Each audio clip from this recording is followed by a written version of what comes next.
इसके सिवा दोस्तों पाकिस्तान के फेलियर्स पे फेलियर्स आपको हर फॉर्मेट में से नजर आ रहे हैं। वो टेस्ट क्रिकेट की बात की जाए, वो टी20 की बात की जाए, वो ओडीआई की बात की जाए, 2023 के स्टार्ट से लेके अभी तक 2024 का मिड आ चुका है, हमें फेलियर्स पे फेलियर्स नजर आ रहे हैं हर फॉर्मेट के अंदर। लेकिन उसकी वजह क्या है, पाकिस्तान की इस डाउनफॉल की वजह क्या है? वहां पे 3-4 मोटी मोटी वजूहात हैं जिसका मैं जिक्र करूंगा, शायद आपको समझ आ जाएगी कि क्यों इस तरह की फेलियर्स पाकिस्तान के साथ आ रहे हैं। सबसे पहली बात, पाकिस्तान क्रिकेट टीम का जो उनकी फिटनेस के प्रॉब्लम्स थे वो एक बहुत बड़ा कंसर्न था, जो बाबर आजम की मिस्टेक थी कि उन्होंने अवॉइड किया। क्योंकि अगर आप फिट नहीं होते, आप अपनी जो स्किल्स को, अपनी जो आपकी जितनी भी आपके पास एबिलिटीज है उनको टॉप नॉच लेवल पे जाकर कंपीट नहीं कर सकते, यूटिलाइज नहीं कर सकते। एक तो ये एक माइनर इंपैक्ट जरूर है, ये आप इसको साइड पे रख सकते हैं। लेकिन उसके बाद जो बड़ा कंसर्न स्टार्ट हुआ था वो स्टार्ट हुआ था जब लाहौर कलंदर्स ने दूसरी दफा टाइटल उठाया था।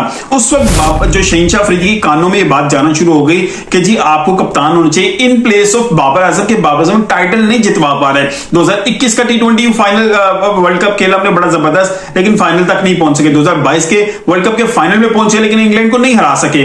तो उस वक्त ये कानापूसी स्टार्ट हो चुकी थी, ये इस टीम के अंदर फूट डालने का प्रोसेस स्टार्ट हो चुका था। अब इसको मंतकी इंजाम पे पहुंचाया है 2023 के वर्ल्ड कप के बाद। जो जका अशरफ ने एक बेहुदा किस्म का मैं कहूंगा जो काम किया, वो बाबर आजम को फौरी तौर पे हटाना था और ह्यूमिलेटेड तरीके से हटाना था। फिर ह्यूमिलेटेड तरीके से हटा के शहनशाह अफरीदी को वहां पे अपॉइंट करना था। अब यहां पर दूसरी चीज आई थी, अब यहां पर टीम की यूनिटी पहले स्ट्रगल थी। क्योंकि अगर कोई लोग कहते हैं ना कि बाबर आजम अपनी कप्तानी में परफॉर्म नहीं कर रहा और बाबर आजम को कप्तानी छोड़नी चाहिए अपनी बैटिंग को निखार लाने के लिए, तो मैं उनको बताऊं कि 2021 और 22 में भी बाबर आजम कप्तान था, वहां पर भी बाबर आजम परफॉर्म करता आ रहा था। तो बाबर आजम की जो बैटिंग है वो इंपैक्ट उस वक्त आया जब टीम की यूनिटी खराब हुई। क्योंकि 2022 के बाद 23 के अंदर जब इस छेड़खानी स्टार्ट हो गई थी कप्तानी के हवाले से, तो टीम की यूनिटी भी नजर आ रहा था, इंपैक्ट है। इसलिए 2023 के अंदर जब एशिया कप हुआ था तो पाकिस्तान वहां पर बुरी तरह हारा था इंडिया से। ये मेजर सेटबैक था।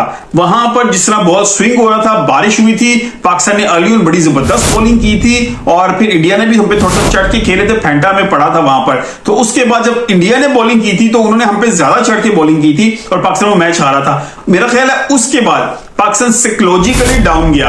एक तो यूनिटी नहीं थी, दूसरा साइकोलॉजिकली डाउन चला गया। कप्तान जो आपका वो मेंटली डिस्टर्ब हो गया। अब पाकिस्तान की जो बैटिंग लाइनअप कप्तान के ऊपर सबसे ज्यादा रिलाई कर रही थी। अब देखिए दो नुकसान यहां पे हुए, एक तो आपने अपना मेन बैट्समैन जो है उसको मेंटली वीक कर दिया, दूसरा आपने अपने कप्तान को भी मेंटली वीक कर दिया, टीम की यूनिटी खराब होगी। अब ये जो आसपास बैठे हुए क्रिकेटर्स होते हैं या जिन्होंने पूरी एक लॉबी बनाई होती है, ये सब ने जो है ना इस क्रिकेट को इन 2 सालों के अंदर तबाह किया है।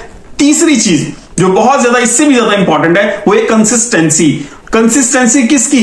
आपने प्लेयर्स को तो तमाम मौके दिए, आप कह रहे होंगे, आपने कप्तान को भी प्रॉपर मौके दिए हैं। कंसिस्टेंसी में एक बात कर रहा हूं उसकी गवर्नर बॉडी की, जो पीसीबी का प्रॉपर स्ट्रक्चर है। आपके कितने चेयरमैन पिछले 1 साल 1.5 साल के अंदर चेंज हुए हैं?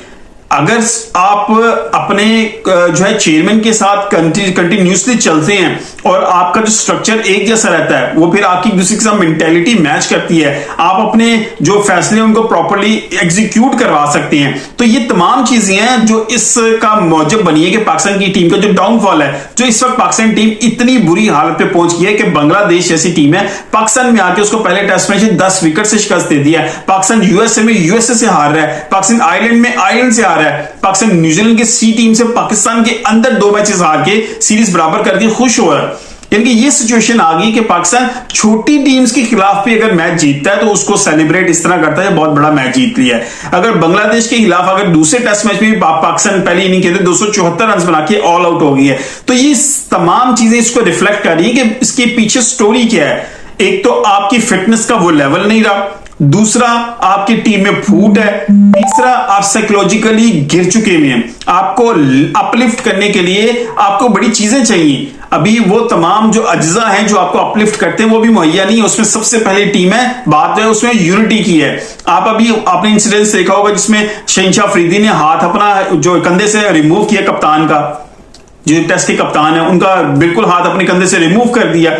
तो यूनिटी तो डेफिनेटली चीजें के हवाले से नजर आती है। आपके ड्रेसिंग रूम का माहौल जो है ना वो आपको बताता है, वो रिफ्लेक्ट करता है ग्राउंड के अंदर जो कुछ हो रहा था वो बता देता है कि आपके ड्रेसिंग रूम का माहौल क्या है। यूनिटी नहीं है, डिसिप्लिन नहीं है, ना आपके पास फिटनेस वो अब टॉप नॉच है, मेंटली आप गिरे हुए हैं, और कंसिस्टेंसी आपके बोर्ड के अंदर नहीं है, आपको प्लानिंग्स के अंदर कंसिस्टेंसी नहीं है, आपको पता ही नहीं है कि आपका चेयरमैन 2-3 हफ्ते बाद या 2 महीने बाद फिर चेंज हो रहा है, फिर जो नया आया उसने नया फैसला कर दिया, उसने चेंज कर दिया। तो चीजें इतनी अगर मिक्स होगी, मिक्स अचार बनेगा, तो डेफिनेटली रिजल्ट इसी तरह के आएंगे। इसमें कसूर प्लेयर्स का भी है एक सर्टेन पॉइंट तक कि वो उस लॉबी का हिस्सा बनते हैं जो पाकिस्तान की यूनिटी को खराब करने का जरिया बनते हैं, मौजब बनते हैं। वहां पर ज़का अशरफ ने जो बेहुदा जो काम किया था वो ये किया था कि बाबर आजम को पहले हटाया था और शहनशाह अफरीदी को लेके आए, फिर उसके ऊपर जो गलत और काम हो गया, शहनशाह अफरीदी को फिर कप्तानी से हटाया, फिर बाबर आजम को वापस लेके आए। बाबर आजम को उस टाइम पे कप्तानी नहीं लेनी चाहिए थी। अभी भी बेहतरीन टाइम है कि बाबर आजम तीनों फॉर्मेट में से जो 2 फॉर्मेट, एक तो उनको T20 में कप्तानी मिली हुई है, उसको खत्म कर दें, ओडीआई की उनको दी जाए, वो भी छोड़ दें। अब फोकस करें अपनी बैटिंग के ऊपर, क्योंकि Babar Azam is more important than captaincy, क्योंकि पाकिस्तान टीम को उनकी बैटिंग की जरूरत है। कप्तानी शायद कोई और भी आगे अच्छी कर सकता है, पाकिस्तान को बाबर आजम कोई बहुत एक्स्ट्राऑर्डिनरी कप्तान नहीं है, इस हक में हूं, लेकिन वो बैट्समैन एक्स्ट्राऑर्डिनरी है। लेकिन वो बांग्लादेश जैसी टीम के खिलाफ पिंडी विकेट के ऊपर स्ट्रगल कर रहा है, 31 रन बना रहा है, 77 बॉलों के ऊपर 2 चौके लगा के एक चांस भी उसको मिल रहा है। तो इट मींस कि बाबर आजम को मेंटली बहुत ज्यादा ट्यून होने की जरूरत है,